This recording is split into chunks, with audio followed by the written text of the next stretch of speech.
Hey everybody, I want to read you a book called The Ugly Duckling. Long ago in a farmyard many miles away, a mother duck sat on her nest. She was waiting for her eggs to hatch. Each day she proudly looked at them. There were 6 eggs, which meant 6 little ducklings to teach to swim.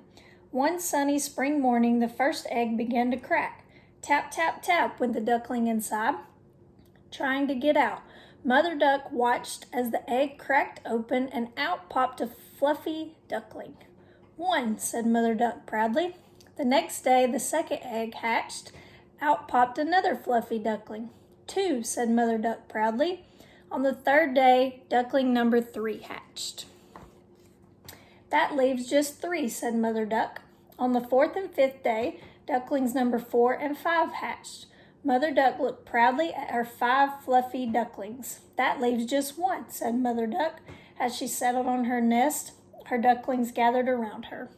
But on the 6th day, nothing happened, nor on the 7th.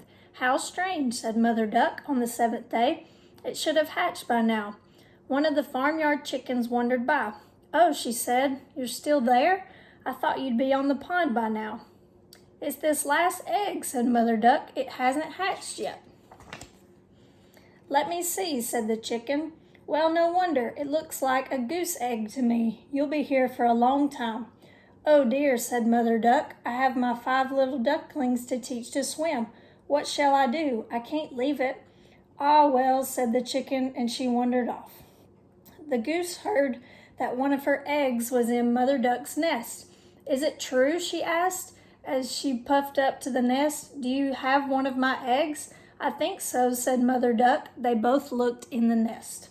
Huh, said the goose. That's not mine. It looks more like an absent-minded turkey's egg. As they looked, they suddenly heard the faint tapping. The shell was breaking. We'll soon see, said the goose. They watched and waited. Oh, said the goose. Oh dear, said Mother Duck, as she looked at the 6th duckling. It looked most strange. It was straggly and gray, where its brothers and sisters were fluffy and yellow. It was also bigger than them. It quacked as it saw its mother. Well, if it's a turkey, said the goose, it won't swim. Mother Duck hurried her ducklings to the pond. She waddled in and listened. Splash, splish, sploosh, splash, splish. She turned and looked. All 6 ducklings followed her in the water. Oh well, she said, he can swim. He is definitely not a turkey. The 6th duckling was very good at swimming and was soon swimming better than his brothers and sisters. Back at the farmyard, things did not go well for the little duckling. Everyone called him an ugly duckling. The chicks laughed at him, the turkeys chased him, and the geese hissed at him.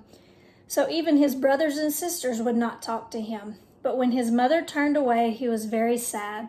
He decided to leave the farmyard. One sunny morning, he walked out of the farmyard and didn't look back. He wandered away, looking for somewhere new to live.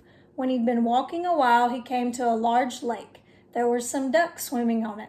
He swam up to them. May I stay on this lake? He asked. Of course, said the ducks. We'll be moving on soon. Why don't you join us if you're on your own? Thank you, said the duckling. The duckling stayed on the lake, and day by day he grew bigger. One day he looked up to see some large white birds flying gracefully over the lake. They're beautiful, he whispered, and then sighed. I wondered who they are. One day the ducklings came to see him. It's autumn and we're going now, they told him. Join us if you want. Some ducks began to fly up to leave, but suddenly loud bangs were heard. 2 of the ducks fell from the sky. Others flew up in fright, and more fell as more bangs were heard.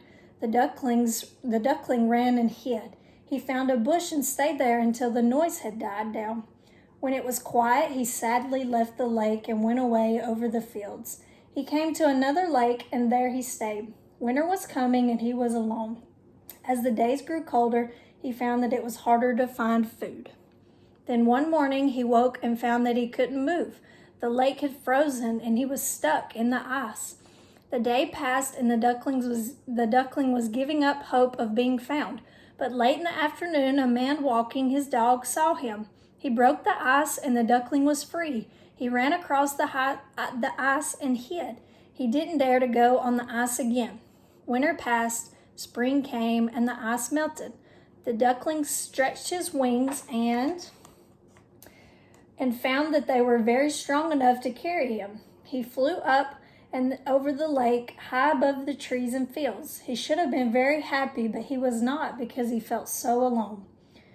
A few days later, he looked up to see the large white birds he had seen in the autumn. They looked beautiful as they landed on the lake. The duckling admired their glossy white feathers and long necks. He swam over to take a closer look at them.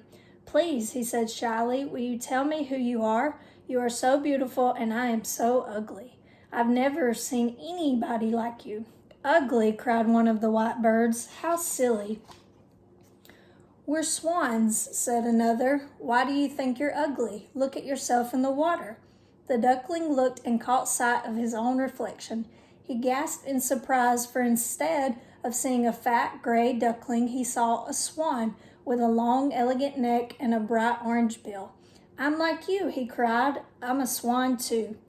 "Definitely," said the swan with a smile. "Does that mean I can stay with you and not live alone?" "Of course," said the swans. At that moment, two children ran down to the lake. "Oh, look," they cried, "the swans are back, and there's a new one too. Isn't he beautiful?" The ugly duckling stretched his neck and ruffled his feathers with pride.